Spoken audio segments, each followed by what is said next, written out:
Hello students, आपका मेरे channel विकास education point पर स्वागत है। विद्यार्थियों, आज मैं आपको शिक्षा निदेशालय राष्ट्रीय राजधानी क्षेत्र दिल्ली द्वारा दी जाने वाली क्लास 7 के सामाजिक विज्ञान विषय से वर्कशीट या कार्यपत्रक 39 का अध्ययन करेंगे। विद्यार्थियों, यह कार्यपत्रक 24 दिसंबर 2021 की है। आइए अध्ययन करते हैं। आज का हमारा टॉपिक है ईश्वर से अनुराग।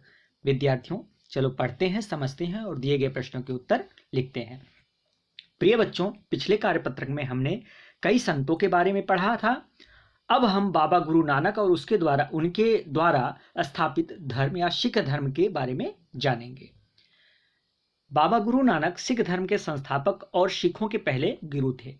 उनका जन्म 1469 ईस्वी में तलवंडी, जो कि पाकिस्तान में ननकाना साहिब में हुआ था।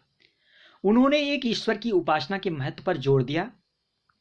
उन्होंने आग्रह किया कि जाति, धर्म अथवा लिंग भेद मुक्ति प्राप्ति के लिए कोई मायने नहीं रखते हैं। उन्होंने रावी नदी पर एक केंद्र करतारपुर डेरा बाबा नानक की स्थापना की। उन्होंने अपने अनुयायियों के लिए करतारपुर में एक नियमित उपासना पद्धति अपनाई, जिसके अंतर्गत उन्हीं के शब्दों या भजनों को गाया जाता था।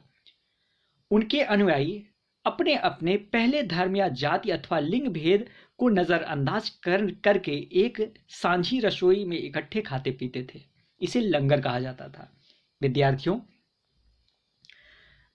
बाबा गुरु नानक ने उपासना और धार्मिक कार्यों के लिए जगह नियुक्त की थी। उसे धर्मशाला कहा गया। आज इसे गुरुद्वारा कहते हैं। अपने उपदेश के सार को व्यक्त करने के लिए उन्होंने 3 शब्दों का प्रयोग किया: नाम उपासना, दान दूसरों का भला और स्नान आचार विचार में पवित्रता। आज उनके उपदेशों को नाम जपना, कीर्तन करना और बंड झकना के रूप में याद किया जाता है। ठीक है बच्चों, दाहिने साइड यहाँ पर देखिए बाबा गुरु नानक जी का फोटो यहाँ पर दर्शाया गया है। आइए अब आगे देखते हैं। सिखों के पवित्र ग्रंथ गुरु ग्रंथ साहब की कहानी के बारे में समझते हैं। विद्यार्थियों, 1539 ईस्वी में अपनी मृत्यु के पूर्व बाबा गुरु नानक ने एक अनुयायी गुरु अंगद लहड़ा, जिसका नाम कहते हैं, को अपना उत्तराधिकारी चुना।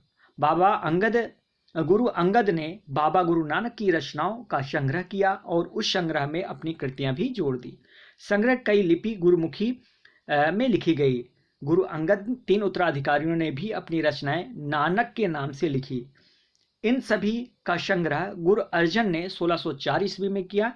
इस संग्रह में शेख फरीद, संत कबीर, भगत नामदेव, गुरु तेग बहादुर जैसे सूफियों, संतों और गुरुओं की वाणी जोड़ी गई। 1706 ईस्वी में इस बृहद संग्रह को गुरु तेग बहादुर के पुत्र व उत्तराधिकारी गुरु गोविंद सिंह ने प्रमाणित किया। आज इस संग्रह को सिखों के पवित्र ग्रंथ गुरु ग्रंथ साहब के रूप में जाना जाता है। यहाँ पर देखिए गुरु ग्रंथ साहब दर्शाया गया है राइट साइड। बाबा गुरु नानक के समानता के विचारों के सामाजिक राजनीतिक मायने, आइए इसके बारे में जानते हैं बच्चों। 16वीं शताब्दी में बाबा गुरु नानक के उत्तराधिकारियों के नेतृत्व में उनके अनुयायियों की संख्या का विस्तार हुआ। ये अनुयायी कई जातियों के थे, परंतु इनके व्यापारी, कृषक और शिल्पकार ज्यादा थे। इसी वजह यह हो सकती है कि बाबा गुरु नानक इस बात पर बल दिया करते थे कि उनके अनुयायी गृहस्थ हों और उपयोगी व उत्पादक पेशों से जुड़े हों। अनुयायियों से यह आशा भी की जाती थी कि वे समुदाय के सामान्य कोष में योगदान देंगे। 17वीं शताब्दी के प्रारंभ में से केंद्रीय गुरुद्वारा हरमंदिर साहब स्वर्ण मंदिर के आसपास रामदासपुर शहर अमृतसर विकसित होने लगा। प्रशासन में यह वस्तुतः स्वायत्त था। आधुनिक इतिहासकार इस युग में सिख समुदाय को राज्य के अंतर्गत राज्य मानते हैं। मुगल सम्राट जहांगीर इस समुदाय को एक संभावित खतरा मानता था। उसने 1606 ईस्वी में गुरु अर्जुन को मृत्युदंड देने का आदेश दिया। 17वीं शताब्दी में सिख आंदोलन का राजनीतिकरण शुरू हो गया, जिसका दूरगामी परिणाम यह हुआ कि 1699 में 1699 में गुरु गोविंद सिंह ने खालसा की संस्था का निर्माण किया। खालसा पंथ के नाम से जाना जाने वाला सिख समुदाय अब एक राजनीतिक सत्ता बन गया। आइए प्रश्नों के उत्तर करते हैं बच्चों। पहला प्रश्न है, बाबा गुरु नानक की शिक्षाएं क्या थी? तो इसका आंसर लिखेंगे, बाबा गुरु नानक की प्रमुख शिक्षाओं के सार को व्यक्त करने के लिए 3 शब्दों को प्रयोग किया गया: नाम उपासना, दान दूसरों का भला और स्नान आचार विचार में पवित्रता। नेक्स्ट क्वेश्चन है, गुरु ग्रंथ साहब को कैसे संकलित किया गया था? तो इसका आंसर लिखेंगे, गुरु अंगद ने बाबा गुरु नानक की रचनाओं का संग्रह किया और उस संग्रह में अपनी कृतियां भी जोड़ दी। संग्रह की एक नई लिपि गुरुमुखी में लिखा गया था। गुरु अंगद ने 3 उत्तराधिकारियों ने भी अपनी रचनाएं नानक के नाम से लिखी। इन सभी का संग्रह गुरु अर्जन ने 1604 ईस्वी में किया है। इस संग्रह में शेख फरीद, संत कबीर, भगत नामदेव और गुरु तेग बहादुर जैसे सूफियों, संतों और गुरुओं की वाणी जोड़ी गई। 1706 ईस्वी में इस बृहद संग्रह को तेग बहादुर के पुत्र व उत्तराधिकारी गुरु गोविंद सिंह के ने प्रमाणित किया। आज इस संग्रह को सिखों के पवित्र ग्रंथ गुरु ग्रंथ साहब के रूप में जाना जाता है। नेक्स्ट क्वेश्चन देखते हैं बच्चों, गुरु नानक के अनुयायी कैसे बढ़े? तो 16वीं शताब्दी में गुरु नानक के उत्तराधिकारियों के नेतृत्व में उनके अनुयायियों की संख्या का विस्तार हुआ।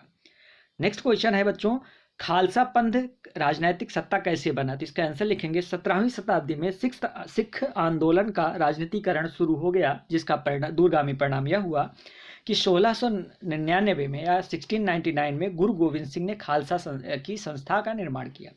खालसा पंथ के नाम से जाने वाला सिख समुदाय अब एक राजनीतिक सत्ता बन गया। तो इस प्रकार से बच्चों प्रश्नों के आंसर हमें कर लेने हैं। यह था आज का हमारा कार्यपत्रक। बच्चों, कोविड-19 जैसे महामारी से सुरक्षित रहने के लिए हमें मास्क पहनने की आवश्यकता है। धन्यवाद।